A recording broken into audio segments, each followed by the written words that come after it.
ರೋಡಲ್ಲಿ ಹೋಗ್ತಾ ಇರ್ತಾರೆ, ಏನೋ ಆಕ್ಸಿಡೆಂಟ್ ಆಯಿತು ಅಥವಾ ಏನೋ ಹೊಡೆದಾಟ ಆಯಿತು, ಅದಕ್ಕೆ ಕೇಸ್ ಹಾಕಿದ್ರು.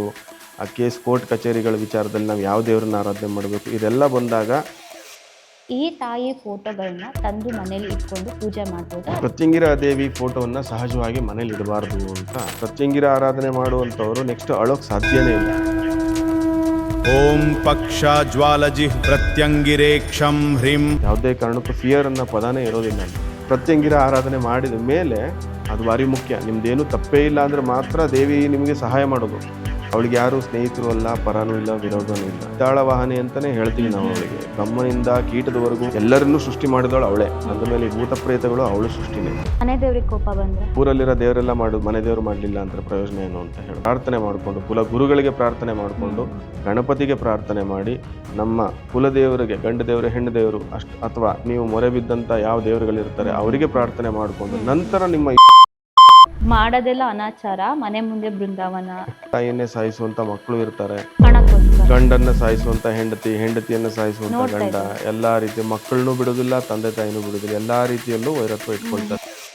ಪ್ರತ್ಯಂಗಿರೆ ಮಹಾಮಾಗೆ ದೇವಿ ದೇವಿ ಮಮ ವಾಂಛಿತಂ ಕುರು ಕುರು ಮಾಂ ರಕ್ಷ ರಕ್ಷ ಮಮ ಕುಟುಂಬಂ ರಕ್ಷ ರಕ್ಷ ಮಮ ಶತ್ರುನ್ ನಾಶಗ ನಾಶಗ ಮಮ ವೈರಿ ಜನಾನ್ ಧಗ ಧಗ ಮಮ ವಿದ್ವೇಷಕಾರಿಣಂ ಶೀಘ್ರಮೇವ ಭಕ್ಷಯ ಭಕ್ಷಯ.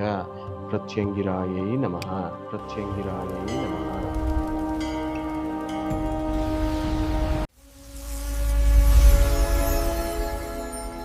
ನಮಸ್ಕಾರ.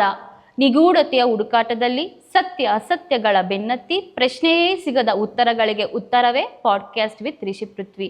ಈ ದುಷ್ಟಶಕ್ತಿಗಳ ಕಾಟ, ಈ ಮಾಟ ಮಂತ್ರ, ಈ ಪ್ರೇತ ಬಾಧೆ ನಿಜವಾಗಿಯೂ ಇದಾವ?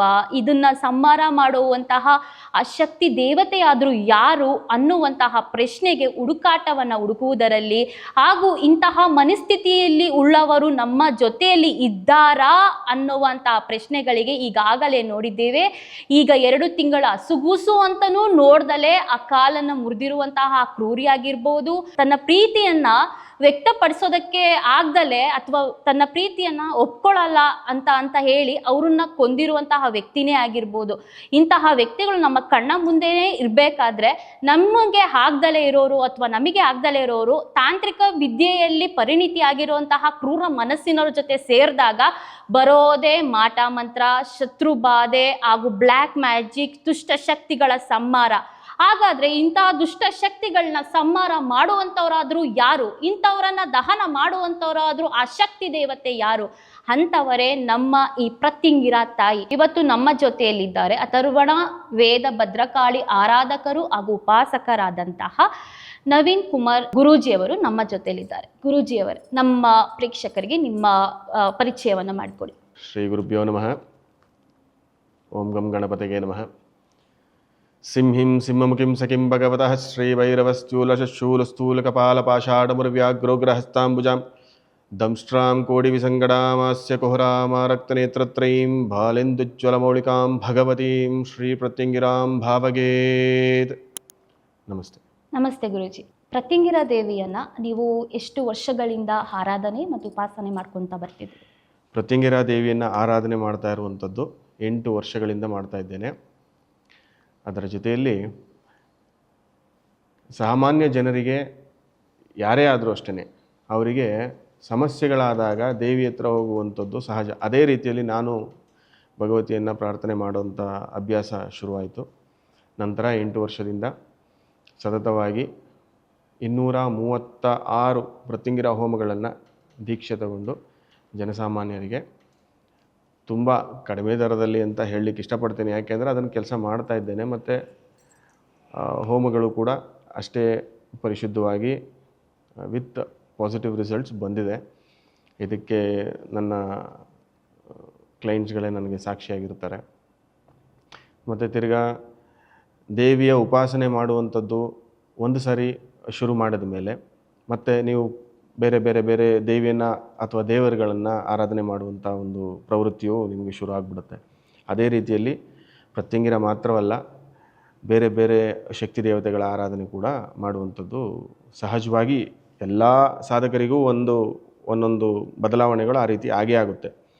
ಅದೇ ರೀತಿಯಲ್ಲಿ ನನಗೂ ಕೂಡ ಭೈರವ ಗಣಪತಿ, ಗುರು, ಹಾಗೆ ಬೇರೆ ಬೇರೆ ದೇವರುಗಳನ್ನ ಆರಾಧನೆ ಮಾಡುವಂಥದ್ದು, ಆಂಜನೇಯ ಸ್ವಾಮಿ, ಈ ರೀತಿ ಬಂದಿದೆ ಈಗ ಸದ್ಯದಲ್ಲಿ ಇದೆಲ್ಲ ಮಾಡ್ಕೊಂಡಿದ್ದೇನೆ.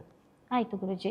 ಹಾಗಾದರೆ ಪ್ರತ್ಯಂಗಿರ ತಾಯಿ ಅಂದರೆ ಯಾರು? ಅವಳನ್ನು ಯಾವ ಕಾರಣಕ್ಕೋಸ್ಕರ ನಾವು ಪೂಜೆ ಮಾಡಬೇಕು? ಅವಳು ಯಾವ ಕಾರಣಕ್ಕೋಸ್ಕರ ಈ ಪಾಡ್ಕಾಸ್ಟ್ ಯಾರು ನೋಡ್ತಾ ಇರ್ತೀರೋ ಅವರಿಗೆ ಪ್ರತ್ಯಂಗಿರ ತಾಯಿ ಡೈರೆಕ್ಟಾಗೋ ಅಥವಾ ಇಂಡೈರೆಕ್ಟಾಗೋ ಅವ್ರ ಮನೆಗೆ ಹೋಗಬೇಕು ಅಥವಾ ಅವರು ಆರಾಧನೆ ಮಾಡಬೇಕು ಅಂತ ಅನ್ಕೊತಾ ಇರ್ತಾರೆ ಅಂತ ಅಂದ್ಕೊಳ್ಳಿ. ಅಂದರೆ ತಾಯಿನೇ ನುಡಿಸ್ತಾ ಇರ್ತಾಳೆ ಅಲ್ವಾ? ಹಾಗಾದರೆ ಅವಳು ಯಾವ ಕಾರಣಕ್ಕೋಸ್ಕರ ಒಬ್ಬ ಜೀವನದಲ್ಲಿ ಎಂಟ್ರಿ ಆಗ್ತಾಳೆ? ವಿಚಾರ ಏನಂದರೆ, ಪ್ರತ್ಯಂಗಿರಾದೇವಿ ಯಾರನ್ನ ಬಯಸಿ ಯಾರನ್ನ ಭಕ್ತನನ್ನಾಗಿ ನೋಡಬೇಕು ಅಥವಾ ಅವಳ ದೃಷ್ಟಿ ಯಾರ ಮೇಲೆ ಬೀಳ್ತದೆ ಅನ್ನೋಂಥದ್ದು ಮುಖ್ಯ. ನಾವು ದೇವರನ್ನು ಹೋಗಿ ದೇವಸ್ಥಾನದಲ್ಲಿ ನೋಡುವಂಥದ್ದು ಸಹಜ, ಎಲ್ಲ ಭಕ್ತರು ಅದೇ ಮಾಡ್ತಾರೆ. ಆದರೆ ಪ್ರತ್ಯಂಗಿರಾದೇವಿ ಅಲ್ಲಿ ಒಳಗಡೆ ಕೂತಿರುವಂಥ ದೇವರು ಯಾವ ಭಕ್ತರನ್ನು ದೃಷ್ಟಿಸಿ ನೋಡಿ ಅವರ ಕಷ್ಟಗಳನ್ನು ಪರಿಹಾರ ಮಾಡ್ತಾರೆ ಅನ್ನುವಂಥದ್ದು ಭಾರಿ ಮುಖ್ಯ. ನಿಮ್ಮನ್ನು ನೋಡಬೇಕು, ನೀವು ದೇವರನ್ನು ನೋಡೋದಲ್ಲ. ನೀವು ದೇವರನ್ನು ನೋಡೋದು ದೇವಸ್ಥಾನಗಳಲ್ಲಿ ನೋಡಬಹುದು, ಆದರೆ ಅವಳು ಒಳಗಡೆಯಿಂದ ಕೂತು ನಿಮ್ಮನ್ನು ದೃಷ್ಟಿಸಿ ನೋಡಿ ನಿಮಗೆ ಏನು ಸಮಸ್ಯೆ ಇದೆ ಅನ್ನೋಂಥದ್ದನ್ನು ಅವಳು ತಿಳ್ಕೊಂಡ್ಬಿಟ್ರೆ ಅದು ದೇವರು, ಭಗವತಿ ನಿಮ್ಮನ್ನು ನೋಡೋದು ಭಾರಿ ಮುಖ್ಯ. ನಾವು ದೇವರನ್ನು ನೋಡುವಂಥದ್ದಲ್ಲ. ನಾವು ದೇವರನ್ನು ಆರಾಧನೆ ಮಾಡೋದು ನಮ್ಮ ಕಷ್ಟಗಳಿಗೆ ನಾವು ಮಾಡೇ ಮಾಡ್ತೀವಿ, ಆದರೆ ದೇವಿ ನಮ್ಮ ಕಷ್ಟಗಳನ್ನು ಕೇಳಿ ಅವಳು ದೃಷ್ಟಿಸಿ ನಮ್ಮ ಕಷ್ಟಗಳನ್ನು ನೋಡಿದಾಗಲೇ ನಮಗೆ ಪರಿಹಾರ ಅನ್ನುವಂಥದ್ದು. ಅದೇ ರೀತಿಯಲ್ಲಿ ಪ್ರತ್ಯಂಗಿರಾದೇವಿ ಬಗ್ಗೆ ಹೇಳಬೇಕು ಅಂತಂದರೆ, ಶರಬೇಶ್ವರನ ಅವತಾರ ಆಗುತ್ತೆ. ಯಾವಾಗ ಅಂತಂದರೆ, ಹಿರಣ್ಯಕಶಿಪುನ ನರಸಿಂಹದೇವರು ವಧೆ ಮಾಡ್ತಾರೆ. ವಧೆ ಮಾಡಿದ ನಂತರ ಶರಬೇಶ್ವರ ಅವತಾರ ಎತ್ತಲೇಬೇಕಾಗುತ್ತೆ. ಯಾಕೆಂದರೆ ನರಸಿಂಹದೇವರ ಉಗ್ರ ಸ್ವರೂಪ ಜಾಸ್ತಿ ಆಗ್ತದೆ. ಯಾಕೆಂದರೆ ಹಿರಣ್ಯಕಶಿಪುವಿನ ರಕ್ತದಲ್ಲಿ ಅಷ್ಟು ಕೆಟ್ಟ ಒಂದು ವಿಚಾರಗಳಿರ್ತದೆ ಅವನಲ್ಲಿ. ಅಂದರೆ ಆ ರಕ್ತನ ಕುಡಿದು ಕರಳನ್ನು ಬಗೆದು ಹಾರಗಳನ್ನಾಗಿ ಮಾಡಿಕೊಂಡ ನಂತರ ನರಸಿಂಹದೇವರಿಗೆ ಉಗ್ರತೆ ಕಡಿಮೆ ಆಗೋದೇ ಇಲ್ಲ, ಇನ್ನೂ ಜಾಸ್ತಿ ಆಗ್ತಾ ಹೋಗುತ್ತೆ. ಆ ಉಗ್ರತೆ ಶಾಂತಿ ಆಗಲಿಕ್ಕೆ ಅಂತ ಹೇಳಿ, ನರಸಿಂಹದೇವರ ಉಗ್ರತೆ ಶಾಂತಿ ಮಾಡಲಿಕ್ಕೆ ಅಂತೇಳಿ ಶಿವ ಶರಬೇಶ್ವರನ ಸ್ವರೂಪವನ್ನು ತಾಳಿ, ಆ ಒಂದು ಶಿವನ ಉಗ್ರ ಸ್ವರೂಪವೇ ಶರಬೇಶ್ವರ. ಆ ಒಂದು ಉಗ್ರತೆಯಲ್ಲಿ ನರಸಿಂಹದೇವರನ್ನ ಶಾಂತಿ ಮಾಡಲಿಕ್ಕೆ ಅಂತ ಬರ್ತಾರೆ, ಆದರೆ ನರಸಿಂಹದೇವರು ಶಾಂತಿ ಆಗೋದಿಲ್ಲ. ಆಗ ಶರಬೇಶ್ವರ ಅಂದರೆ ಅವತಾರ ಹೇಗಿರುತ್ತೆ ಅಂತಂದರೆ, ಸಿಂಹ, ಗರುಡ ರೆಕ್ಕೆ, ಆ ಎರಡೂ ರೆಕ್ಕೆಗಳಲ್ಲಿ ಒಂದರಲ್ಲಿ ಪ್ರತ್ಯಂಗಿರ, ಒಂದರಲ್ಲಿ ಶೂಲಿನಿ ದುರ್ಗ ಅನ್ನತಕ್ಕಂಥದ್ದು. ಅದರಲ್ಲಿ ಪ್ರತ್ಯಂಗಿರಾದೇವಿ ಒಂದು ರೆಕ್ಕೆಯಿಂದ ಪ್ರತ್ಯಂಗಿರಾದೇವಿ ಆಚೆ ಬಂದು ಶರಬೇಶ್ವರನ ಮುಂದೆ, ನರಸಿಂಹದೇವರ ಮುಂದೆ ನಿಂತ್ಕೊಂಡು ಹೇಳ್ತಾಳೆ, ನಾನು ತಾಯಿ, ಜಗತ್ತಿನ ಜನನಿ, ಆ ಬ್ರಹ್ಮ ಕೀಟ ಜನನಿ ಅಂತ ಹೇಳ್ತಾರೆ. ಅಂದರೆ ಬ್ರಹ್ಮನಿಂದ ಹಿಡಿದು ಕೀಟದವರೆಗೂ ಜನನ ಕೊಟ್ಟಿರುವಂಥವಳು ನಾನು. ನನಗೇನೆ ನಾನು ಇದ್ದೀನಿ ಅನ್ನೋದನ್ನು ಮರೆತು ನೀವಿಬ್ಬರೇ ಉಗ್ರ ಸ್ವರೂಪದಲ್ಲಿದ್ದೀರಿ ಅನ್ನೋಂಥ ಲೆಕ್ಕಾಚಾರ. ಆವಾಗ ಏನಾಗ್ತದೆ, ದೇವಿ ಉಗ್ರ ಸ್ವರೂಪನ ತಡಿಲಿಕ್ಕಾಗೋದಿಲ್ಲ. ನರಸಿಂಹದೇವರು ತುಂಬ ತಪ್ಪಾಯಿತು ಅಂತ ಕೇಳಿಕೊಂಡು, ಹೌದು ತಾಯಿಯೇ ಮೊದಲು ಅನ್ನುವಂಥ ಒಂದು ಭಾವನೆಯಲ್ಲಿ ಕ್ಷಮಾಪಣೆ ಕೇಳಿಕೊಂಡು ಸುಮ್ಮನಾದರು. ಆಗ ಪ್ರತ್ಯಂಗಿರಾದೇವಿಯ ಉದ್ಭವ ಆಯಿತು ಅನ್ನುವಂಥದ್ದು ಒಂದು ಕತೆ ಹೇಳುತ್ತೆ. ಇದೇ ಪ್ರತ್ಯಂಗಿರಾದೇವಿಯನ್ನು ರಾಮಾಯಣದಲ್ಲಿ ರಾವಣನ ವಧೆ ಮಾಡುವಂಥ ಸಂದರ್ಭ ಬಂದಾಗ ಇಂದ್ರಜಿತ್ ಪ್ರತ್ಯಂಗಿರಾದೇವಿಯನ್ನು ಆರಾಧನೆ ಮಾಡಿಕೊಂಡು ಪ್ರತಿನಿತ್ಯ ಯುದ್ಧಕ್ಕೆ ರಾಮನ ವಿರುದ್ಧ ಬರ್ತಾ ಇರ್ತಾರೆ.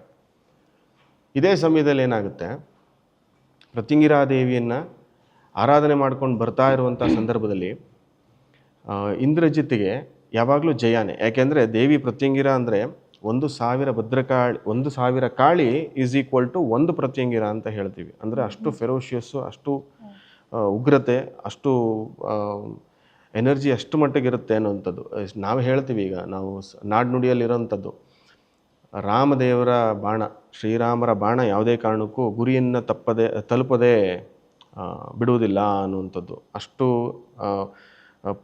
ಅಷ್ಟು ಸ್ಪೆಸಿಫಿಕ್ ಆಗಿ ಆ ಗುರಿಯನ್ನು ತಲುಪುತ್ತೆ. ರಾಮಬಾಣವನ್ನು ತಡಿಲಿಕ್ಕಾಗೋದೇ ಇಲ್ಲ ಯಾರು ಕೆಲವೇ ಅನ್ನುವಂಥ ವಿಚಾರ.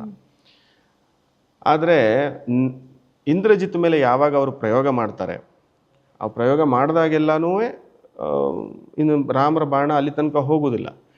ಏನಕ್ಕೆ ಅಂತ ಅವರು ಚರ್ಚೆ ಮಾಡಿದಾಗ ವಿಭೀಷಣ ಹೇಳ್ತಾರೆ, ನಿಕುಂಬಲಾದೇವಿ ಅನ್ನುವಂಥ ಇನ್ನೊಂದು ಹೆಸರು, ಪ್ರತ್ಯಂಗಿರಾದೇವಿಗೆ ಇನ್ನೊಂದು ಹೆಸರು ನಿಕುಂಬಲಾದೇವಿ. ನಿಕುಂಬಲಾದೇವಿಯನ್ನು ಇಂದ್ರಜಿತ್ ಆರಾಧನೆ ಮಾಡ್ಕೊಂಡು ಬರ್ತಾ ಇರ್ತಾರೆ.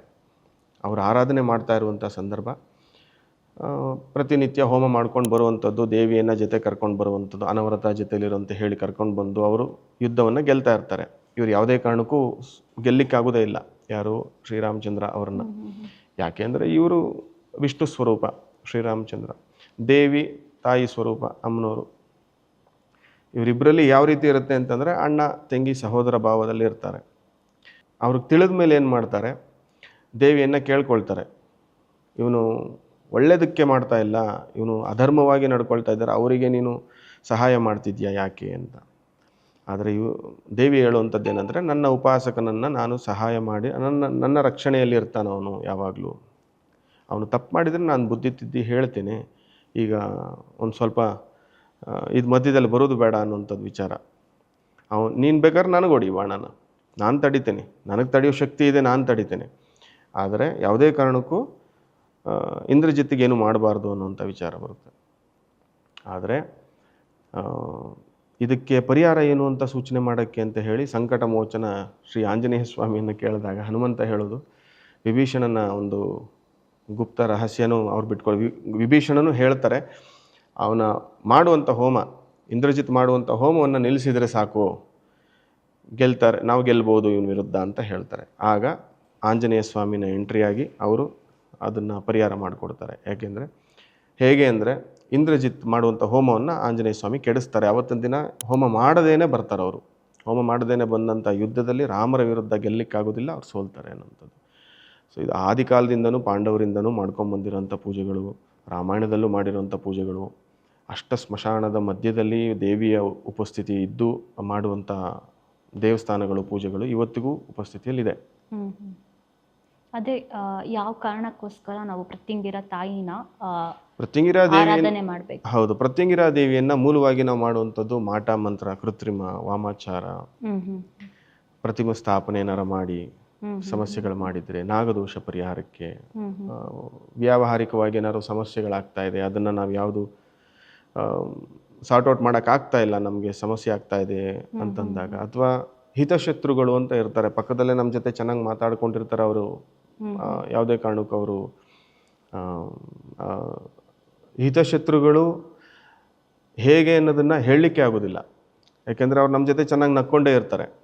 ಅವರು ಸ್ಟ್ರೈಟ್ ಫಾರ್ವರ್ಡಾಗಿ ಅವ್ರಿಗೆ ಎಲ್ಲ ರೀತಿಯಲ್ಲೂ ನಮ್ಮ ಆ್ಯಕ್ಸಿಸ್ ಇರ್ತದೆ. ನಮ್ಮ ಬಟ್ಟೆ, ಕಾಲ್ಧೂಳು, ತಲೆ ಕೂದಲು, ಉಗುರು, ಇಂಥ ನಮ್ಮ ಸ್ವಂತ ವಸ್ತುಗಳೇನೇನಿರುತ್ತೆ, ನಾವು ಉಪಯೋಗಿಸುವಂಥ ವಸ್ತುಗಳನ್ನ ತಗೊಂಡೋಗಿ ಮಾಟ ಮಂತ್ರ ಮಾಡುವಂಥದ್ದೆಲ್ಲ ಸಾಧ್ಯ ಆಗೋದು ಯಾರು ಹತ್ರದಲ್ಲಿರ್ತಾರೋ ಅವರೇನೆ.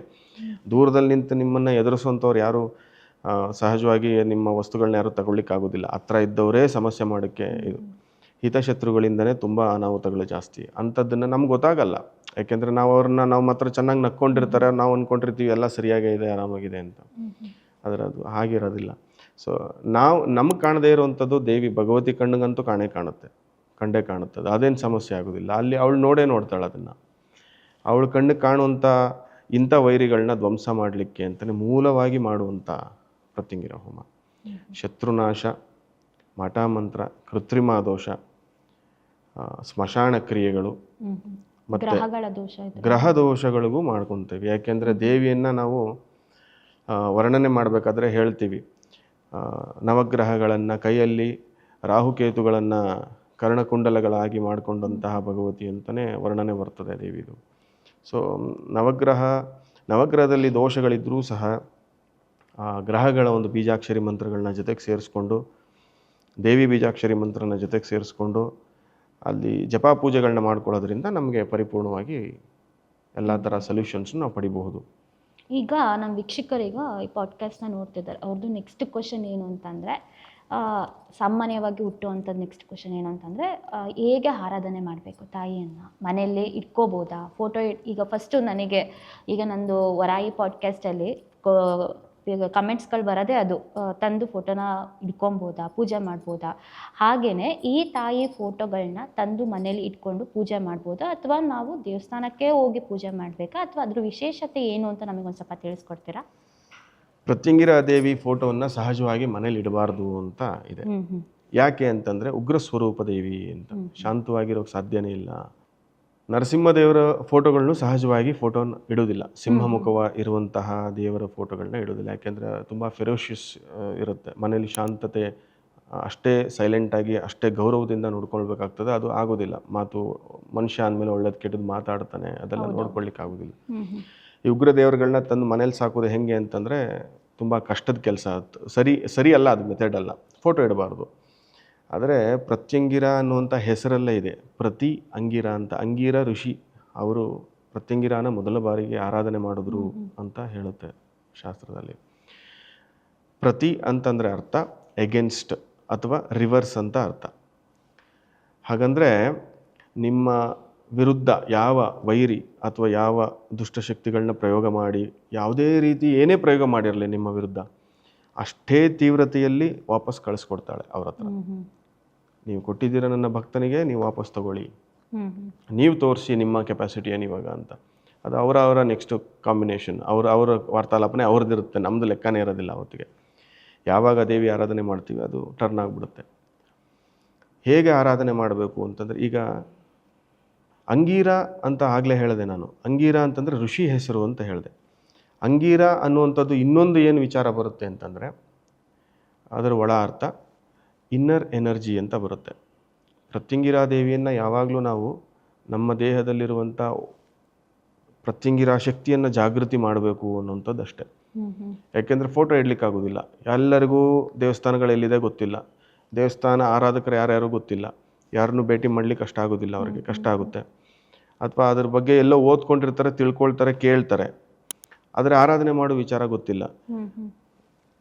ಇವಳ ಸ್ಪೆಷಾಲಿಟಿ ಏನಂತಂದರೆ, ನೀವು ಮನೆಯಲ್ಲೇ ಕೂತು ದೀಪ ಹಚ್ಚಿ ದೇವಿಯನ್ನು ಆಹ್ವಾನ ಮಾಡಿ, ದೀಪಕ್ಕೆ ಗಣಪತಿ ಮತ್ತು ದೇವಿಯನ್ನು ಆಹ್ವಾನ ಮಾಡಿ ಪೂಜೆ ಮಾಡಿಕೊಂಡು ಅರಿಶಿನ ಕುಂಕುಮ ಗಂಧದ ಕಡ್ಡಿ ಕರ್ಪೂರವನ್ನು ನೈವೇದ್ಯ ಮಾಡಿ ದೇವಿಗೆ ಬೀಜಾಕ್ಷರಿ ಮಂತ್ರ, 2 ದೀಪ ಇಟ್ಟು ಪೂಜೆ ಮಾಡ್ಬೋದು. ಸಪ್ರೇಟಾಗಿ ಇಟ್ಟಿರ್ತೀವಿ ದೀಪನ, ಅದು ಬಿಟ್ಟು ಸಪ್ರೇಟ್ ಆಗಿ ಅಮ್ಮಂಗೋಸ್ಕರನೇ ದೀಪ ಸಪ್ರೇಟ್ ಆಗಿ ಇಡಬೇಕಾ ಅಂತ ಏನು? ದೇವಿಗೆ ಸಪ್ರೇಟ್ ದೀಪ ಇಡಬಹುದು, ಇಲ್ಲ ಅಂತಲ್ಲ. ಇರೋ ದೀಪದಲ್ಲೇನೆ ಆಹ್ವಾನ ಮಾಡ್ಬೋದು, ಏನು ಸಮಸ್ಯೆ ಇಲ್ಲ. ಹಾಗೂ ಮಾಡ್ಬೋದು. ಮನೆ ದೇವ್ರಿಗೆ ಕೋಪ ಬಂದ್ರೆ ಆ ಥರ ಎಲ್ಲ ಏನೂ ಆಗಲ್ವಾ? ಕೋಪ ಬರೋದು ಯಾವಾಗ ಮನೆ ದೇವರಿಗೆ? ಇದೊಂದು ಡಿಫ್ರೆಂಟ್ ಟಾಪಿಕ್. ಮನೆ ದೇವ್ರಿಗೆ ಕೋಪ ಬರುತ್ತಾ ಅನ್ನುವಂಥದ್ದು. ಯಾಕೆಂದರೆ ನಮ್ಮಲ್ಲಿ ಆಡ್ನುಡಿಲಿ ಒಂದು ಮಾತು ಹೇಳ್ತೀವಿ ನಾವು, ಏನಂದರೆ, ನೀವು ಊರಲ್ಲಿರೋ ದೇವರೆಲ್ಲ ಮನೆ ದೇವರು ಮಾಡಲಿಲ್ಲ ಅಂದರೆ ಪ್ರಯೋಜನ ಏನು ಅಂತ ಹೇಳುತ್ತೆ. ಹೌದಲ್ಲ? ಸೊ ನಾವು ಫಸ್ಟ್ ಮಾಡಬೇಕಾಗಿರೋದು ನಮ್ಮ ಕುಲ ಗುರುಗಳಿಗೆ ನಮಸ್ತೆ ಮಾಡಿ, ಅಂದರೆ ಅವ್ರಿಗೊಂದು ಪ್ರಾರ್ಥನೆ ಮಾಡಿಕೊಂಡು, ಕುಲ ಗುರುಗಳಿಗೆ ಪ್ರಾರ್ಥನೆ ಮಾಡಿಕೊಂಡು, ಗಣಪತಿಗೆ ಪ್ರಾರ್ಥನೆ ಮಾಡಿ, ನಮ್ಮ ಕುಲದೇವರಿಗೆ, ಗಂಡು ದೇವರು ಹೆಣ್ಣು ದೇವರು ಅಥವಾ ನೀವು ಮೊರೆ ಬಿದ್ದಂಥ ಯಾವ ದೇವರುಗಳಿರ್ತಾರೆ ಅವರಿಗೆ ಪ್ರಾರ್ಥನೆ ಮಾಡಿಕೊಂಡು, ನಂತರ ನಿಮ್ಮ ಇಷ್ಟ ದೇವರು ಸಾಧನಾ ದೇವರುಗಳಿಗೆ ಹೋಗಬೇಕು ಅಂತ. ದೀಪ ಹಚ್ಚಬೇಕಾದ್ರೆ ಅವ್ರ ಹೆಸರುಗಳನ್ನ ಹೇಳ್ಬಿಡ್ಬೇಕು. ದೀಪ ಹಚ್ಚಬೇಕಾದ್ರೆ ಅವ್ರ ಹೆಸರುಗಳನ್ನ ಹೇಳಿ ಪ್ರಾರ್ಥನೆ ಮಾಡಿಕೊಂಡು, ನಂತರ ನಿಮ್ಮ ಗುರುವಿಂದ ಏನು ದೀಕ್ಷೆ ಸಿಕ್ಕಿರುತ್ತೆ ನಿಮಗೆ, ಆ ದೀಕ್ಷಾ ಅನುಸಾರ ನೀವು ಅದನ್ನು ಆರಾಧನೆ ಪೂಜೆ ಮಾಡ್ಕೊಳ್ತಾ ಹೋಗ್ಬೋದು. ಈಗ ಎಲ್ರೂ ಗುರು ಹುಡ್ಕೊಂಡು ಹೋಗೋಕ್ಕಾಗಲ್ಲ, ಅವ್ರ ಮನೇಲಿ ತುಂಬ ಕಷ್ಟ ಇರುತ್ತೆ. ಅಂಥವರಿಗೆ ಯಾವುದಾದ್ರೂ ಒಂದು ಮಂತ್ರನ ಈಗ ಹೇಳ್ತೀವಿ, ಇದನ್ನು ನೋಟ್ ಮಾಡ್ಕೊಳ್ಳಿ, ಇದನ್ನು ಹೇಳಿ ಯಾವಾಗಲೂ ಜಪ ಮಾಡಿ, ನಿಮ್ಮ ಒಂದು ಲೆವೆಲಲ್ಲಿ ಸುರಕ್ಷಿತವಾಗಿರ್ತೀರಾ. ಈಗ ಒಂದು ಮಂತ್ಲಿ ಸ್ಯಾಲ್ರಿ ಥರ ಸುರಕ್ಷಿತವಾಗಿರ್ತೀರಾ ಅನ್ನೋದಾಗಿದ್ರೆ ಯಾವುದು ಹೇಳ್ಬೋದಲ್ಲ? ಮಂತ್ಲಿ ಸ್ಯಾಲ್ರಿ ಅಂದಾಗ ನೆನಪಾಗುತ್ತೆ. ಹೇಗೆ ಅಂದರೆ, ಗುರು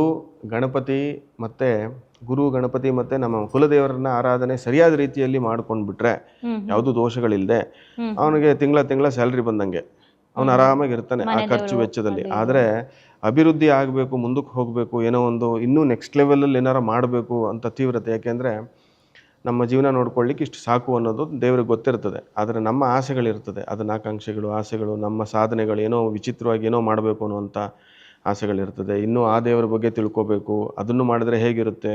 ಅಥವಾ ಇವಾಗ ಸಡನ್ನಾಗಿ ರೋಡಲ್ಲಿ ಹೋಗ್ತಾ ಇರ್ತಾರೆ, ಏನೋ ಆಕ್ಸಿಡೆಂಟ್ ಆಯಿತು ಅಥವಾ ಏನೋ ಹೊಡೆದಾಟ ಆಯಿತು, ಅದಕ್ಕೆ ಕೇಸ್ ಹಾಕಿದ್ರು, ಆ ಕೇಸ್ ಕೋರ್ಟ್ ಕಚೇರಿಗಳ ವಿಚಾರದಲ್ಲಿ ನಾವು ಯಾವ ದೇವರನ್ನ ಆರಾಧನೆ ಮಾಡಬೇಕು, ಇದೆಲ್ಲ ಬಂದಾಗ ಸಹಜವಾಗಿ ಪ್ರತ್ಯಂಗಿರ ಅನ್ನುವಂಥದ್ದು ಎದುರಾಗುತ್ತೆ. ಯಾಕೆಂದರೆ ದ್ವೇಷ ಅನ್ನುವಂಥದ್ದು ಮನುಷ್ಯನಿಗೆ ನೀವು ಎದುರಾಕೊಳ್ಳೇಬೇಕು ಅಂತೇನಿಲ್ಲ. ಅವನು ಎಲ್ಲಿ ಬೇಕಾದರೂ ಹೇಗೆ ಬೇಕಾದರೂ ನಮ್ಮ ಮೇಲೆ ಉಲ್ಟಾ ಬೀಳ್ತಾನೆ. ಅವನಿಗೆ ಅಸೂಹೆ ಇದ್ದರೂ ಸಾಕು, ನೋಡದೆ ಜಲಸಿ ಅಂದರೆ ಸಾಕು, ಅವನು ದೂರದಲ್ಲಿ ನಿಂತ್ಕೊಂಡೇ ನಮಗೆ ಎಲ್ಲ ಥರನೂ ಕೆಟ್ಟದನ್ನು ಬಯಸ್ತಾ ಇರ್ತಾರೆ. ಅಂಥವರೆಲ್ಲ ನಮ್ಗೆ ಗೊತ್ತಾಗೋದಿಲ್ಲ. ಅಂಥದಕ್ಕೆಲ್ಲ ಪ್ರತ್ಯಂಗಿರ ಆರಾಧನೆ ಮಾಡ್ಕೊಳ್ಳೋದ್ರಿಂದ, ನಿಮ್ಮ ಕ್ವಶನ್ ಇದ್ದಿದ್ದು ಮಂತ್ರದ ವಿಚಾರದಲ್ಲಿ ಅಲ್ವಾ? ವೀಕ್ಷಕರಿಗೆ ಒಂದು ಮಂತ್ರ ಕೊಡ್ತೇನೆ. ಇದು ಹೇಗೆ ಮಾಡಬೇಕು, ಯಾವ ರೀತಿ ಮಾಡಬೇಕು, ಯಾವ ರೀತಿಯ ನಿಯಮ ಉಲ್ಲಂಘನೆ ಮಾಡಿದ್ರೆ ಏನಾಗುತ್ತೆ, ಅದನ್ನೆಲ್ಲ ಸಂಕ್ಷಿಪ್ತವಾಗಿ ಹೇಳಿ ಗುರುಗಳೇ. ಈಗ ಮಂತ್ರವನ್ನು ಹೇಳ್ತೇನೆ, ಆ ಮಂತ್ರನ ನೋಟ್ ಮಾಡ್ಕೊಳ್ಳಿ, ಮತ್ತು ಹೇಗೆ ಮಾಡಬೇಕು ಅನ್ನುವಂಥ ವಿಚಾರನೂ ನಾನು ಹೇಳ್ಕೊಡ್ತೇನೆ ನಿಮಗೆ. ಎಲ್ಲರೂ ಮನಸ್ಸಲ್ಲಿ ಪ್ರಾರ್ಥನೆ ಮಾಡಿಕೊಳ್ಳಿ. ಪ್ರತ್ಯಂಗಿರೆ ಮಹಾಮಾಗೆ ದೇವಿ ದೇವಿ ಮಮ ವಾಂಛಿತಂ ಕುರು ಕುರು ಮಾಂ ರಕ್ಷ ರಕ್ಷ ಮಮ ಕುಟುಂಬಂ ರಕ್ಷ ರಕ್ಷ ಮಮ ಶತ್ರುನ್ ನಾಶಗ ನಾಶಗ ಮಮ ವೈರಿಜನಾನ್ ಧಗ ಧಗ ಮಮ ವಿದ್ವೇಷಕಾರಿಣಂ ಶೀಘ್ರಮೇವ ಭಕ್ಷಯ ಭಕ್ಷಯ ಪ್ರತ್ಯಂಗಿರಾಯೈ ನಮಃ. ಇದನ್ನು ಹೇಳಬೇಕು ಅನ್ನುವಂಥದ್ದು. ಇದರಲ್ಲಿ ದೇವಿಯನ್ನು ಸ್ತುತಿ ಮಾಡ್ತೀವಿ, ಅದರ ಜೊತೆ ನನಗೇನಾಗಬೇಕು ಅನ್ನುವಂಥದ್ದನ್ನು ಕೇಳ್ಕೊಳ್ತೇವೆ. ಆದರೆ ಇಲ್ಲೆಲ್ಲೂ ಬೀಜಾಕ್ಷರಿ ಮಂತ್ರ ಬರೋದಿಲ್ಲ. ಈ ಮಂತ್ರವನ್ನು ದೇವಿಯನ್ನು ಪ್ರಾರ್ಥನೆ ಮಾಡಿಕೊಂಡು ನಾವು ಆರಾಧನೆ ಮಾಡಬಹುದು. ದೀಪ ಹಚ್ಚಿ ಪೂಜೆ ಮಾಡಬೇಕು ಅಂತ ಆಗಲೇ ಹೇಳಿದೆ ನಾನು. ಗುರು ಗಣಪತಿಯನ್ನು ಪ್ರಾರ್ಥನೆ ಮಾಡಿ, ಕುಲದೇವರನ್ನು ಆರಾಧನೆ ಮಾಡಿಕೊಂಡು 2 ಅಕ್ಷತೆ ಕಾಳು ಹಾಕಿ ದೀಪಕ್ಕೆ, ಮತ್ತು ದೇವಿಯನ್ನು ಆರಾಧನೆ ಮಾಡಿಕೊಂಡು ಈ ಮಂತ್ರವನ್ನು ನಾವು ಹೇಳ್ತಾ ಹೋಗ್ಬೋದು. 108 ಸಾರಿ ಈ ಮಂತ್ರನ ದಿನನಿತ್ಯ ಜಪ ಮಾಡ್ಬೋದು. ರುದ್ರಾಕ್ಷಿಯಲ್ಲಿ ಜಪ ಮಾಡ್ಬೋದು. ಅಥವಾ ಮಾಲೆ ಅಂತಂದರೆ ಸ್ಪೆಸಿಫಿಕ್ಕಾಗಿ ಉಗ್ರ ದೇವರುಗಳಿಗೆ ನಾವು ರಸಮಣಿ ಅಂತ ಇದೆ. ರಸಮಣಿಯನ್ನು ಉಪಯೋಗಿಸಿ ಮಾಡೋದ್ರಿಂದ ತುಂಬ ಉಗ್ರ ದೇವರುಗಳನ್ನ ಕಂಟ್ರೋಲ್ಗೆ ಒಂದು ಲೆವೆಲ್ಗೆ ನಮಗೆ ಎಷ್ಟು ಬೇಕೋ ಅಷ್ಟು ಎನರ್ಜಿ, ನಮ್ಮ ಎನರ್ಜಿ ಎಷ್ಟಿರುತ್ತೆ ಅಷ್ಟೇ ಎನರ್ಜಿಗೆ ಅದು ಮ್ಯಾಚ್ ಆಗೋಕ್ಕೆ ಅನುಕೂಲ ಆಗುತ್ತೆ ರಸಮಣಿ. ಇಲ್ಲ ಅಂದರೆ ನ್ಯಾಚುರಲ್ ಪವರ್ ರುದ್ರಾಕ್ಷಿಗೆ ಇದ್ದೇ ಇದೆ, ಅದನ್ನೇನು ನಾವು ಆ್ಯಕ್ಟಿವೇಟ್ ಮಾಡಬೇಕು ಅನ್ನೋಂಥದ್ದು ಏನು ಇರೋದಿಲ್ಲ ರುದ್ರಾಕ್ಷಿಯಲ್ಲಿ. ಅದನ್ನು ಯೂಸ್ ಮಾಡಿಕೊಂಡು ನಾವು ಜಪ ಮಾಡ್ಬೋದು. ಏನು ಮಾಡಬಾರ್ದು ಈ ಜಪ ಮಾಡಬೇಕಾಗಿರುವಂಥ ಟೈಮಲ್ಲಿ? ಯಾವ ರೀತಿ ನಿಯಮವನ್ನು ಪಾಲಿಸಬೇಕು? ನಿಯಮ ಉಲ್ಲಂಘನೆ ಆದರೆ ಫಸ್ಟ್ ಮಾಡಬಾರ್ದು ಅನ್ನೋಂಥ ವಿಚಾರ ಆದರೆ ಫಸ್ಟ್ ನಾವು ಏನು ಮಾಡಬಾರ್ದು ಅಂದರೆ ನಮ್ಮ ವೈರಿ ಬಗ್ಗೆ ಮತ್ತೆ ಚಿಂತೆ ಮಾಡಬಾರ್ದು. ಫಸ್ಟು ಭಗವತಿ ಪ್ರತ್ಯಂಗಿರ ಏನು ಮಾಡ್ತಾಳೆ ಅಂದರೆ ಅಳ್ತಾ ಇರುವಂಥ ಭಕ್ತನ ಅಳು ನಿಲ್ಲಿಸ್ತಾಳೆ. ಮೊದಲು ಮಾಡೋ ಕೆಲಸನೇ ಅದು ಅವಳು. ನೀವು ಅಳೋದೇ ಇಲ್ಲ. ನೆಕ್ಸ್ಟು ಪ್ರತ್ಯಂಗಿರ ಆರಾಧನೆ ಮಾಡುವಂಥವ್ರು ನೆಕ್ಸ್ಟ್ ಅಳೋಕ್ಕೆ ಸಾಧ್ಯನೇ ಇಲ್ಲ, ಅಳೋದೇ ಇಲ್ಲ ಅವರು. ನೀವು ಏನೇ ಮಾಡಿದ್ರು, ಎಷ್ಟೇ ಸಂಕಷ್ಟಗಳು ಎದುರಾಗ್ತದೆ, ಬೇರೆ ಹೊಸ ವೈರಿಗಳು ಬರ್ಬೋದು, ಧೈರ್ಯವಾಗಿ ಎದುರಿಸ್ತೀರ. ಯಾಕೆಂದರೆ ಅವ್ರು ಆರಾಧನೆ ಮಾಡಿದ ತಕ್ಷಣ ನಿಮಗೆ ಧೈರ್ಯ ಅನ್ನುವಂಥದ್ದು, ಎರಾಡಿಕೇಶನ್ ಆಫ್ ಫಿಯರ್ ಅಂತ ಹೇಳ್ತೀವಿ, ಹೋಗ್ಬಿಡ್ತದೆ ನಿಮ್ಮಿಂದ. ಅದು ಯಾವುದೇ ಕಾರಣಕ್ಕೂ ಫಿಯರ್ ಅನ್ನೋ ಪದಾನೇ ಇರೋದಿಲ್ಲ ಅಲ್ಲಿ. ಅಷ್ಟು ಫೆರೋಷಿಯಸ್ ಆಗಿ ನೀವು ಕರೆದಾಗೆಲ್ಲ ನಿಮ್ಮ ಹತ್ರನೇ ನಿಂತು ಸಹಾಯ ಮಾಡುತ್ತಾಳೆ ಪ್ರತ್ಯಂಗಿರ. ಈಗ ಮಂತ್ರದ ಅರ್ಥ ಸ್ವಲ್ಪ ವೀಕ್ಷಕರ ಹತ್ರ. ಮಂತ್ರದ ಅರ್ಥ ಬಂದು ಪ್ರತ್ಯಂಗಿರೆ ಮಹಾಮಾಯೆ ಸ್ತುತಿ, ದೇವಿಯ ಸ್ತುತಿ ಮಾಡೋದು. ಮಹಾಮಾಯೆ ದೇವಿ ದೇವಿ ಮಮ ವಾಂಛಿತಂ ಕುರು ಕುರು ಅಂದರೆ ನಾನು ಕೇಳುವಂಥದ್ದನ್ನು ನನಗೆ ಕೊಡು ಕೊಡು ಅಂತ ಕೋರ್ಕೊಳ್ಳುವಂಥದ್ದು. ಕುರು ಕುರು ಅಂದಾಗ ಕೇಳ್ಕೊಳ್ಳುವಂಥದ್ದು. ಮಾಂ ರಕ್ಷ ರಕ್ಷ ನನ್ನನ್ನು ರಕ್ಷಣೆ ಮಾಡು. ಮಮ ಕುಟುಂಬಂ ರಕ್ಷ ರಕ್ಷ ನನ್ನ ಕುಟುಂಬನ ರಕ್ಷಣೆ ಮಾಡು. ಮಾಂ ರಕ್ಷ ರಕ್ಷ ಮಮ ಕುಟುಂಬಂ ರಕ್ಷ ರಕ್ಷ ಮಮ ವೈರಿ ಜನಾನ್ ಧಗ ಧಗ ನನ್ನ ವೈರತ್ವ ಇಟ್ಕೊಂಡು. ಅಂದರೆ ವೈರಿ ಜನ ಅಂತ ನಾವು ಇಂಥ ವೈರಿ ಅಂತಲೂ ಹೇಳಲಿಕ್ಕೆ ಬರೋದಿಲ್ಲ ನಮಗೆ. ಯಾರು ಇಂಥವ್ರ ಹೆಸರು ಹೇಳಿ ಮಾಡ್ಲಿಕ್ಕೆ ಆಗೋದಿಲ್ಲ ಯಾವಾಗ, ಯಾಕೆಂದ್ರೆ ಅವ್ರು ಯಾರು ಅಂತಲೇ ಗೊತ್ತಿಲ್ಲ. ಹಿತಶತ್ರು ಆದ್ರೆ ನಾವು ಹೇಳೋಕ್ಕೆ ಆಗಲ್ಲ. ಅದಕ್ಕೆ ವೈರಿ ಜನ ಅಂತ ಧಗ ಧಗ ಅವನು ಊರ್ಕೊಳ್ಳಿ, ಅವನು ಉರಿಲಿ, ಅವನಿಗೇನು ಸಮಸ್ಯೆ ಆದರೂ ಅವ್ನು ನೀನು ನೋಡ್ಕೊ, ನನ್ನ ಇಂಥದ್ದನ್ನೇ ಅವನಿಗೆ ಶಿಕ್ಷೆ ಕೊಡು ಅಂತಲೂ ಕೇಳಲ್ಲ. ವೈರಿ ಜನ ಅಂತ ಧಗ ಧಗ ಮಮ ವಿದ್ವೇಷಕಾರಿಣಂ ನನಗೆ ವಿದ್ವೇಷಣ ಕ್ರಿಯೆ ಮಾಡುವಂತಹ ಯಾವುದೇ ಕ್ರಿಯೆಗಳು ಮಾಡಲಿ, ನನ್ನ ವಿರುದ್ಧಕ್ಕೆ ಯಾವುದೇ ಕ್ರಿಯೆಗಳನ್ನ ಮಾಡಿದರು, ಮಮ ವಿದ್ವೇಷಕಾರಿಣಂ ಶೀಘ್ರಮೇವ ಭಕ್ಷಯ ಭಕ್ಷಯ ನನ್ನ ವಿರುದ್ಧಕ್ಕೆ ನನ್ನ ವಿರುದ್ಧಕ್ಕೆ ವಿದ್ವೇಷಣ ಕ್ರಿಯೆಗಳನ್ನ ಮಾಡುವಂಥವನ್ನ ತಿನ್ಕೋ ನುಂಗ್ಕೋ ಅನ್ನೋ ಕತೆ ಮುಗಿಸು ಅಂತ. ಅಂದರೆ ಕತೆ ಮುಗಿಸು ಅಂದರೆ ಇಲ್ಲಿ ಶತ್ರು ಸಂಹಾರ ಅಂತ ಒಂದು ಕಾನ್ಸೆಪ್ಟ್ ಬರುತ್ತೆ. ಶತ್ರು ಸಂಹಾರ ಅಂತಂದಾಗ ಶತ್ರು ಸಾಯಿಸ್ಬಿಡ್ತಾಳೆ ಅವನ್ನ ಅಂತಲ್ಲ, ಶತ್ರುತ್ವ ಸಂಹಾರ ಅಂತ. ವೈರಿ ಆಗಿರೋದಿಲ್ಲ, ವೈರಿ ವಿಲ್ ನಾಟ್ ಬಿ ಅ ವೈರಿ ಎನಿಮೋರ್. ಪ್ರತ್ಯಂಗಿರ ಆರಾಧನೆ ಮಾಡಿದ ಮೇಲೆ ಅವನು ವೈರಿಯಾಗಿ ಉಳಿಯೋದಿಲ್ಲ, ಅವನು ಸ್ನೇಹಿತನಾಗ್ಬೋದು ಅಥವಾ ನಿಮ್ಮನ್ನ ಮರಿತಾನೆ. ಅವನು ಶತ್ರುತ್ವನ ಮರಿತಾನೆ, ಯಾಕೆಂದ್ರೆ ಅವಳಿಗೆ ಗೊತ್ತು ಹೆಂಗೆ ಅವನ್ನ ಮರೆಸ್ಬೇಕು ಅಂತ ನಿಮ್ಮ ವೈರಿಗೆ. ಇದೊಂಥರ ಮಜಾ ಇರುತ್ತೆ ಇವಳು ಮಾತಾಡ್ತಾ ಹೋದ್ರೆ. ವೈರಿನ ಹೇಗೆ ಹೊಡಿಬೋದು, ಯಾಕೆಂದ್ರೆ ಕೆಲವರು ವೈರತ್ವ ಇಟ್ಕೊಳ್ತಾರೆ, ಆದ್ರೆ ಅವರಲ್ಲಿ ಕೆಟ್ಟತನ ಇರಲ್ಲ, ಏನೋ ಒಂದು ದುರಾಲೋಚನೆ ಆ ಸಮಯಕ್ಕೆ ಬಂದಿರುತ್ತೆ, ವೈರತ್ವ ಇಟ್ಕೊಂಡು ಏನೋ ಒಂದು ಕ್ರಿಯೆ ಮಾಡಿಸ್ಬಿಟ್ಟಿರ್ತಾರೆ ನಿಮ್ಮ ಮೇಲೆ, ಅದು ತುಂಬಾ ಹೇಟ್ ಕೊಡ್ತಾ ಇರ್ತದೆ. ಆದ್ರೆ ದೇವಿಗೂ ಗೊತ್ತು, ಅವಳು ತಕಡಿ ಹಿಡಿತಾಳೆ. ಅವ್ನು ನಿಮ್ಮ ವೈರಿ ಮಾಡಿರೋದು ನಿಮ್ದೇನು ತಪ್ಪೇ ಇಲ್ಲ ಅಂದ್ರೆ ಮಾತ್ರ ಇವೆಲ್ಲ ವರ್ಕ್ ಆಗುತ್ತೆ. ಅದು ಭಾರಿ ಮುಖ್ಯ. ನಿಮ್ದೇನು ತಪ್ಪೇ ಇಲ್ಲ ಅಂದ್ರೆ ಮಾತ್ರ ದೇವಿ ನಿಮಗೆ ಸಹಾಯ ಮಾಡೋದು. ಹೌದು. ಇಲ್ಲ ಅಂತಂದ್ರೆ ನಿಮಗೂ ತಿದ್ದು ಬುದ್ಧಿ ಹೇಳ್ತಾಳೆ ಖಂಡಿತ. ನೀವು ಮಾಡಿದಿರೋದು ತಪ್ಪು, ತಕಡಿ ಹಿಡ್ದೇ ಹಿಡಿತಾಳೆ ಅವಳು. ಹೌದು. ಯಾರ ಕಡೆ ಬ್ಯಾಲೆನ್ಸ್ ಜಾಸ್ತಿ ಬರ್ತದೆ ನೋಡಿಕೊಂಡು, ಅವನು ನಿಮ್ಮ ವೈರಿದು ನಿಜವಾಗ್ಲೂ ಒಂದು ಸಮಸ್ಯೆ ಇದೆ ಅನ್ನುವಂಥದ್ದೇ ಆದರೆ, ವೈರಿ ನಿಜವಾಗ್ಲೂ ಸಮಸ್ಯೆ ಮಾಡಿದ್ದಾನೆ ನಿಮ್ಮ ವಿರುದ್ಧಕ್ಕೆ, ನಿಮ್ದೇನೂ ತಪ್ಪೇ ಇಲ್ಲ ಅಂದರೆ ಖಂಡಿತ ಅವನಿಗೆ ಏಟು ಬೀಳುತ್ತೆ. ಈಗ ಒಂದು ಸೂತ್ಕದ ಮನೆ ಇರುತ್ತೆ, ಹಾಗೆ ಹೆಣ್ಣು ಮಕ್ಕಳಿಗೆ ಒಂದು ಮಂತ್ಲಿ ಪೀರಿಯಡ್ಸ್ ಅಂತ ಇರುತ್ತೆ. ಹಾಗೆ ಸೂತಕದ ಮನೇಲಿದ್ದಾಗ ಆ ಶತ್ರು ಅಪೋಸಿಟ್ ಇರ್ತದಲ್ಲ, ಅವನಿಗಿನ್ನೂ ಅವ್ರ ಮನೇನ ನಾಶ ಮಾಡೋಕ್ಕೆ ಸಿಕ್ಕಿರುವಂಥ ಒಂದು ಒಳ್ಳೆ ಅವಕಾಶ. ಯಾಕೆಂದರೆ ಆ ಮನೆಯಲ್ಲಿ ಯಾವುದೇ ರೀತಿ ದೇವಿ ಆರಾಧನೆ ಇರಲ್ಲ ಅಥವಾ ಮನೆ ದೇವರ ಆರಾಧನೆ ಇರಲ್ಲ, ಎಲ್ಲದಕ್ಕೂ ಸೂತಕದ ಛಾಯೆ ಆ ಸಮಯದಲ್ಲಿ ದೀಪ ಹಚ್ಚಿರಲ್ಲ ಅಂತ ಹೇಳ್ತಿದ್ದೀರಿ. ಆವರಿಸ್ಕೊಂಡಿರುತ್ತೆ. ಅವಾಗ ಯಾವುದೇ ಒಂದು negative energy that will attract more. ಅವಾಗ ಈ ಪ್ರತ್ಯಂಗಿರ ತಾಯಿಯನ್ನ ಆರಾಧನೆ ಮಾಡ್ಬೋದಾ, ಅಥವಾ ನಾವು ಅವಳನ್ನ ಕರೆದು ನಮ್ಮದು ಏನು ಕಷ್ಟಗಳಿದಾವೆ ಅಥವಾ ದುಷ್ಟ ಶಕ್ತಿಗಳಿಂದ ನಾವು ಸಂಹಾರ ಮಾಡು ಅಂತ ಕೇಳ್ಕೊಬೋದು? ಅವಳಿಗೆ ಯಾವುದೇ ರೀತಿ ಸೂತಕದ ಛಾಯೆ ಇದೆಯಾ? ಅವಳಿಗೆ ಏನು ಛಾಯೆನೂ ಇಲ್ಲ, ಏನೂ ಇಲ್ಲ. ಅವಳಿಗೆ ಯಾರು ಅವಳನ್ನು ತಡಿಲಿಕ್ಕೂ ಆಗೋದಿಲ್ಲ, ಮುಟ್ಲಿಕ್ಕೂ ಆಗೋದಿಲ್ಲ. ಅವಳಿಗೆ ಯಾರು ಸ್ನೇಹಿತರು ಅಲ್ಲ, ಪರನೂ ಇಲ್ಲ, ವಿರೋಧನೂ ಇಲ್ಲ. ಅವಳಿಗೆ ಏನೇ ಇದ್ರು ನನ್ನನ್ನು ಆರಾಧನೆ ಮಾಡ್ತೀರಾ, ಒಳ್ಳೆ ರೀತಿಯಲ್ಲಿ ಬದುಕ್ತೀರಾ, ಮುಂದೆ ಹೋಗ್ಬೇಕಾ, ನಾನು ಸಹಾಯ ಮಾಡ್ತೀನಿ, ಕೆಟ್ಟವರನ್ನ ನಿಮ್ಮಿಂದ ದೂರ ಇಡ್ತೀನಿ, ಈ ರೀತಿ. ಈಗ ಸೂತ್ಕದ ಮನೆಯಲ್ಲಿ ನೀವು ಮಾಡ್ಬೋದಾ, ಪೂಜೆ ಮಾಡ್ಬೋದಾ? ಹೌದು, ಅವಳಿಗೆ ಯಾವುದು ಲೆಕ್ಕ ಇಲ್ಲ. ನೀವು ಎಲ್ಲಿ ಕರೆದ್ರೂ ಬರ್ತಾಳೆ. ಅವಳು ಸ್ಮಶಾನವಾಸಿ ಅಂತ ಆಗಲೇ ಹೇಳಿದೆ ನಾನು. ಅಷ್ಟ ಸ್ಮಶಾನ ಮಧ್ಯದಲ್ಲಿ ದೇವಿಯನ್ನು ಆರಾಧನೆ ಮಾಡುವಂಥದ್ದು ವಿಶೇಷ ಅಂತ. ಭೂತ ಪ್ರೇತಗಳನ್ನೇ ಹೌದು, ಬೇತಾಳ ವಾಹನೆ ಅಂತಾನೆ ಹೇಳ್ತೀವಿ ನಾವು ಅವಳಿಗೆ. ಬೇತಾಳ ವಾಹನೆ ಅಂತ ಹೇಳ್ತೀವಿ. ರುಂಡಮಾಲೆಗಳನ್ನ ಹಾಕೊಳ್ತಾಳೆ ದೇವಿ ಅಂತ ಹೇಳ್ತೀವಿ. ಇನ್ನ ಅವಳು ಪಾರ್ವತಿ ಸ್ವರೂಪ ಆಗಿರೋದ್ರಿಂದ, ಶಿವ ಸ್ಮಶಾನವಾಸಿ ಆಗಿರೋದ್ರಿಂದ ದೇವಿ ಭಗವತಿ ಆ ಬ್ರಹ್ಮಕೀಟ ಜನನಿ ಅಂತ ಹೇಳ್ತೀವಿ. ಅಂದ್ರೆ ಬ್ರಹ್ಮನಿಂದ ಕೀಟದವರೆಗೂ ಜನನಿ ಎಲ್ಲರನ್ನೂ ಸೃಷ್ಟಿ ಮಾಡಿದವಳು ಅವಳೇ. ಅಂದಮೇಲೆ ಈ ಭೂತ ಪ್ರೇತಗಳು ಅವಳು ಸೃಷ್ಟಿನೇ. ಯಾರು ಏನು ಯಾವುದೇ ರೀತಿಯಲ್ಲಿ ಅವಳಿಗೆ ಏನು ಸಮಸ್ಯೆ ಮಾಡ್ಲಿಕ್ಕೆ ಸಾಧ್ಯನೇ ಇಲ್ಲ. ಅವಳ ಆರಾಧಕರಿಗೂ ಸಮಸ್ಯೆ ಯಾರು ಮಾಡೋದಿಲ್ಲ. ಯಾವ ಒಂದು ಸಮಸ್ಯೆನೂ ಬರೋದಿಲ್ಲ. ಅವ್ರು ಎಲ್ಲಿ ಸೂತಕದ ಮನೆನ ಆಯಿತು, ಅಲ್ಲಿ ದೀಪ ಹಚ್ಲಿಕ್ಕಾಗ್ಲಿಲ್ವಾ, ನಿಮ್ಮ ಮನಸ್ಸಿನಲ್ಲೇ ಪ್ರಾರ್ಥನೆ ಮಾಡ್ಕೊಂಡು ಕಣ್ಣು ಮುಚ್ಕೊಂಡು, ತಾಯಿ ಇಲ್ಲೇ ಕೂತ್ಕೊಂಡು ಮಾಡ್ತಾ ಇದ್ದೀನಿ, ಹಾಕಿರೋಂಥ ಚಪ್ಪಲಿ ಬಿಟ್ಬಿಟ್ಟು ಆರಾಮಾಗಿ ಕೂತ್ಕೊಂಡು ಒಂದು 2 ನಿಮಿಷ ಉಸಿರಾಡಿಕೊಂಡು ದೇವಿಯನ್ನು ಪ್ರಾರ್ಥನೆ ಮಾಡಿದ್ರೆ ಸಾಕು. ನೀವು ಎಲ್ಲಿ ಕರಿತೀರಾ ಅಲ್ಲಿಗೆ ಬರ್ತಾಳೆ ಅಮ್ಮ. ನೀವು ಎಲ್ಲಿ ಕರಿತೀರಾ ಅಲ್ಲಿ ನಿಮ್ಮ ಹಿಂದೆ ನಿಂತಿರ್ತಾಳೆ. ಈಗ ಒಬ್ಬೊಬ್ರು ಇರ್ತಾರೆ, ಮಾಡೋದೆಲ್ಲ ಅನಾಚಾರ, ಮನೆ ಮುಂದೆ ಬೃಂದಾವನ ಅನ್ನೋ ಹಾಗೆ.